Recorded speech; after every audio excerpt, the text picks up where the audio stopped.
Welcome student, Standard 6, Chapter 1, Natural Resources. We are learned in last lecture information about water. Today we are going to learn information about land. Some questions.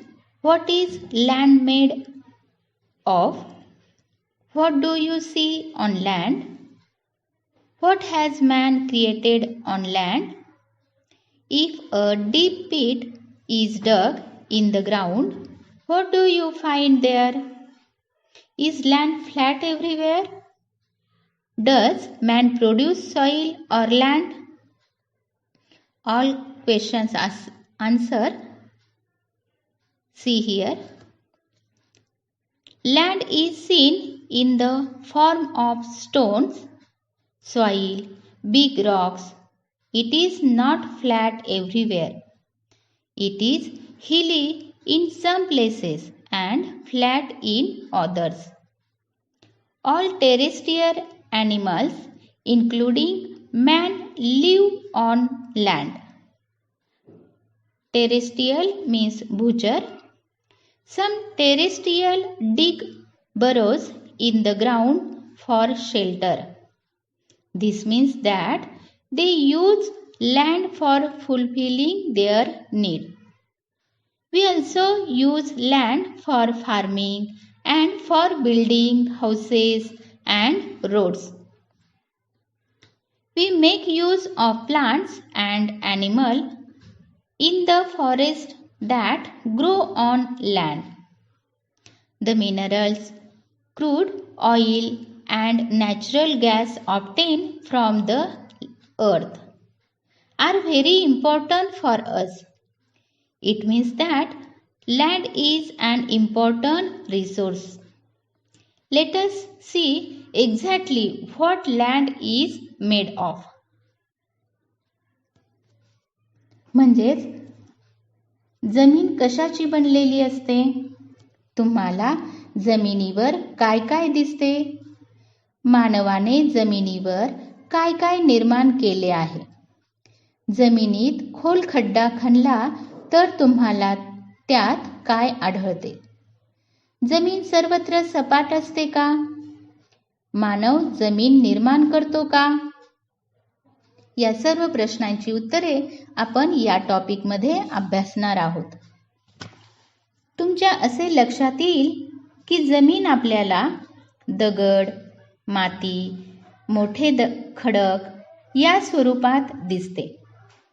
ती सर्वत्र सपाट नसते. जमीन कधी डोंगराळ तर कधी सपाट अशा रूपात पाहता येते. मानवासह सर्व भूचर प्राणी जमिनीवर राहतात. काही भूचर निवाऱ्यासाठी जमिनीत बीळ करून राहतात. याचा अर्थ ते जमिनीचा वापर त्यांची गरज पूर्ण करण्यासाठी करतात. आपणही जमिनीचा वापर शेती, निवास, रस्ते यासाठी करत असतो. जमिनीवर असलेल्या वनातील वनस्पती व प्राण्यांचा देखील आपण उपयोग करत असतो. जमिनीतून मिळणारी खनिजे, खनिज तेल व भूगर्भीय वायू आपल्यासाठी अत्यंत महत्त्वाचे आहेत. याचा अर्थ जमीन हे एक महत्त्वाचे संसाधन आहे. ही जमीन नक्की कशापासून बनलेली आहे ते आपण पाहू.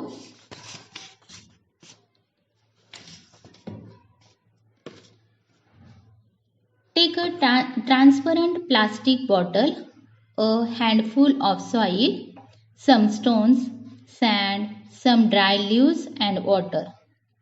Second, cut off the upper tapering part of bottle. Put the rest of the minerals in the lower part and add water. Third, stir the mixture thoroughly and put it aside. Observe it the next day and answer. How does the mixture in the bottle look now? Mixture. Last step, big stone VRC, upper stone small stone, sand, soil, and lastly dry leaves we are see. Do you see layer in it? Yes. What is seen in the different layers from top to bottom? First layer is dry leaves, water, soil, sand, small stones and big stone.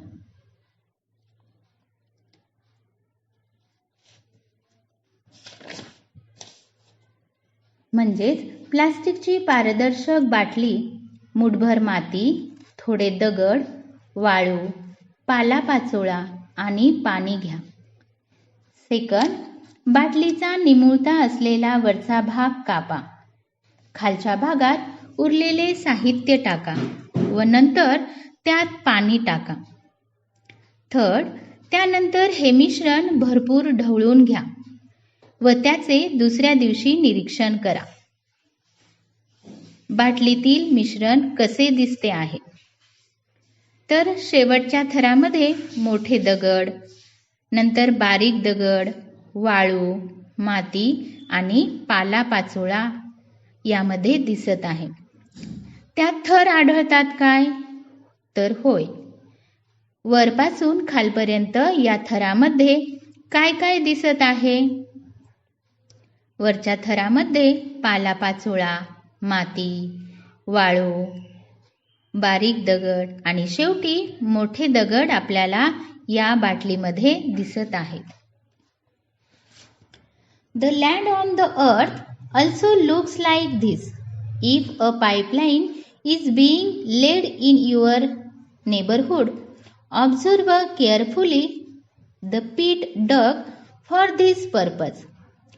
You will see some layer under the land surface as shown in the accompanying figure. म्हणजेच पृथ्वीवरील जमीन देखील याचप्रमाणे आपल्याला पाहावयास मिळते. तुमच्या जवळपास जर पाईपलाईन टाकायचे काम चाललेले असेल तर त्यासाठी खणलेल्या खड्ड्याचे निरीक्षण करा. सोबतच्या आकृतीप्रमाणे तुम्हाला जमिनीच्या खाली काही थर आढळतील. If the land has mature soil, the topmost layer is formed by the decomposition of the remains of plants and animals. This layer is called humus. It is usually found in the dense forest. The land below this is full of sand, soil, small stones, worms, and insects. Soil and pieces of bedrock are found below this layer of land. This soil is immature. Further, below this layer, the proportion of soil decreases and that of rock increases. This is the layer of bedrock. The main minerals in the soil are derived from these rocks. That is why soil is different regions is different. The color and texture of soil are both determined by the bedrock. याचा अर्थ परिपक्व मृदा असलेल्या जमिनीत सर्वात वरचा थर हा वनस्पती व प्राण्यांच्या अवशेषाच्या कुजण्याने निर्माण होतो. याला कृथित मृदा म्हणतात. हा थर शक्यतो दाट जंगलामध्ये आढळतो. त्याखालील जमीन वाळू, माती, बारीक खडे, कृमी, कीटकांनी युक्त असते. या मातीच्या थराला मृदा म्हणतात. त्या खालील जमिनीत माती व मूळ खडकांचे तुकडे आढळतात. मुलांनो, ही मृदा अपरिपक्व असते. त्यापुढे आणखी खाली मातीचे प्रमाण कमी होऊन खडकांचे प्रमाण वाढत जाते. हे थर मूळ खडकांचे असतात. मातीमध्ये आढळणारे मुख्य खनिज हे या खडकामधून येतात. म्हणूनच प्रदेशनिहाय माती वेगवेगळी असते. तिचा रंग, पोत दोन्ही बाबी मूळ खडकानुसार ठरतात. The process of soil information. The soil on the land is formed by a natural process. The abiotic components of soil are supplied through the weathering of the bedrock due to the heat, cold and water of the sun, wind and rain respectively. The bedrock break down into pieces. Stones, sand and soil are formed from these pieces. Microbes, worms and insects are found among them. Rodents like mice and rats are also found here. The roots of trees growing on the land also help weathering of rocks. The process of soil formation is slow and continuous. It takes about 1,000 years for a 2.5 centimeter thick layer of mature soil to form. मुलांनो, पहा मृदा तयार होण्याची क्रिया. जमिनीवरील मृदा ही नैसर्गिक प्रक्रियेतून निर्माण होते. मूळ खडकांच्या अपक्षयातून मृदेची अजैविक घटकांचा पुरवठा होतो. ऊन, वारा, पाऊस यापासून निर्माण होणाऱ्या उष्णता, थंडी व पाण्यामुळे मूळ खडकांचे तुकडे होतात. त्यापासून खडे, वाळू, माती तयार होते. या खडकामध्ये सूक्ष्मजीव, कृमी, कीटक आढळतात. उंदीर, घुशीसारखे कृदंत प्राणीही आढळतात. तसेच जमिनीवरील झाडांची मुळे देखील खडकांच्या अपक्षयास मदत करतात.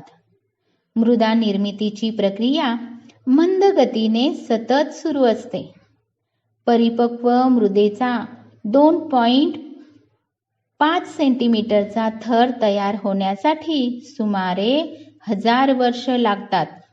त्यामुळे आपण जमिनीची, मातीची काळजी घेतली पाहिजे. त्याची धूप होऊ नये म्हणून आपण रक्षण केले पाहिजे. Soil can get destroyed in a short period due to floods, storms and human activities such as mining. That is why it is necessary to conserve soil and to prevent erosion of land. The best remedy for this is to increase the green cover of the land. Erosion of land is reduced if grass, trees and bushes are grown in it. म्हणजेच पूर परिस्थितीमध्ये मुलांनो, वादळी वारे आणि मानवाच्या खाणकामासारख्या कृतीमुळे मृदा अल्पावधीत नष्ट होऊ लागते. म्हणूनच मृदा संसाधरण करणे, जमिनीची धूप थांबवणे आवश्यक असते. यासाठी सर्वोत्तम उपाय म्हणजे जमिनीवरील वनस्पतींचे आच्छादन वाढवणे. आच्छादन वाढवणे म्हणजेच काय करणे, तर आपण जास्तीत जास्त झाडे लावली पाहिजेत. गवत, झाडे, झुडपे वाढवल्यास जमिनीची धूप कमी होते. Living things use land, water and air available on earth, and so does man.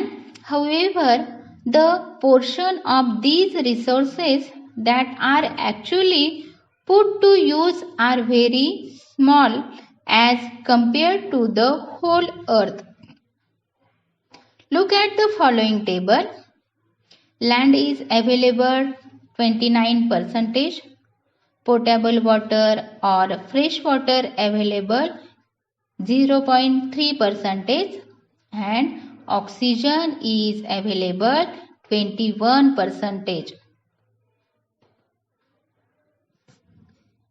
म्हणजेच पृथ्वीवरील जमीन, पाणी आणि हवा यांचा वापर सजीव करतात. या घटकांचा मानव देखील संसाधन म्हणून वापर करतो. या संसाधनाच्या प्रत्यक्ष वापरल्या जाणाऱ्या घटकांचा विचार केला तर ते संपूर्ण पृथ्वीच्या तुलनेत अल्प आहे. पुढील तक्त्यामध्ये आपण पाहू शकतो उपलब्ध जमीन 29%, पिण्यासाठी उपलब्ध पाणी म्हणजेच गोडे पाणी 0.3% आणि ऑक्सिजन 21% उपलब्ध आहे. Even in this small proportion, the resources shown in the above table are sufficient for the living things. Only it is very necessary for man to control his greed. In other words, he must use these resources judiciously with the awareness that they are meant for all other living things and not just for mankind. म्हणजेच वरील कोष्टकाचा विचार करता ही संसाधने जरी अल्प प्रमाणात असली तरी ती सर्व सजीवांसाठी पुरेशी आहेत. फक्त मानवाने स्वतःच्या हव्यासावर नियंत्रण ठेवणे अत्यंत आवश्यक आहे. म्हणून मुलांनो, या संसाधनांचा त्याने तारतम्याने वापर करायला हवा व ती स्वतःबरोबरच इतर सर्व सजीवांसाठी देखील आहेत याचे भान ठेवायला हवे.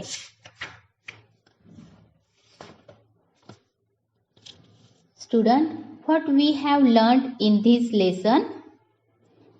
First, the elements available in nature which fulfill the basic need of living things are called natural resources.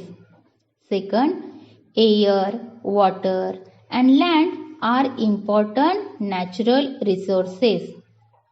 Third, soil has both biotic and abiotic constituent. Fourth, there are many constituents of air such as nitrogen, oxygen, carbon dioxide, inert gases, water vapor and dust particles. Next, the ozone layer is a protective shell of the earth. And lastly, natural resources should be used carefully and sparingly. मुलांनो, आपण या पाठामध्ये काय शिकलो आहोत तर पहिल्यांदा सजीवांच्या मूलभूत गरजा भागवणारे व निसर्गातून मिळणारे घटक म्हणजेच नैसर्गिक संसाधने होय. सेकंड, हवा, पाणी व जमीन ही महत्त्वाची नैसर्गिक संसाधने आहेत. थर्ड, जमीन आणि मृदा एकच नसून त्यात फरक आहे. मृदेमध्ये जैविक व अजैविक घटक असतात. हवेमध्ये नायट्रोजन, ऑक्सिजन, कार्बन डायऑक्साईड, निष्क्रिय वायू, बाष्प व धूलिकण असे अनेक घटक आहेत. ओझोनचा थर पृथ्वीचे संरक्षक कवच आहे. आणि शेवटी नैसर्गिक संसाधने काळजीपूर्वक व काटकसरीने वापरावीत. अशा पद्धतीनं आपला फर्स्ट लेसन या ठिकाणी कंप्लीट झालेला आहे. पान नंबर 8 वरील सर्व एक्सरसाइज स्वाध्याय तुम्ही तुमच्या वहीमध्ये कंप्लीट करावयाचा आहे. पुढच्या तासिकेला आपण second lesson the living world अभ्यासणार आहोत. त्यासाठी तुम्ही पुढील शब्दार्थ वहीमध्ये लिहून त्याचे सतत वाचन करायचे आहे. Okay, stay home, stay safe. Thank you.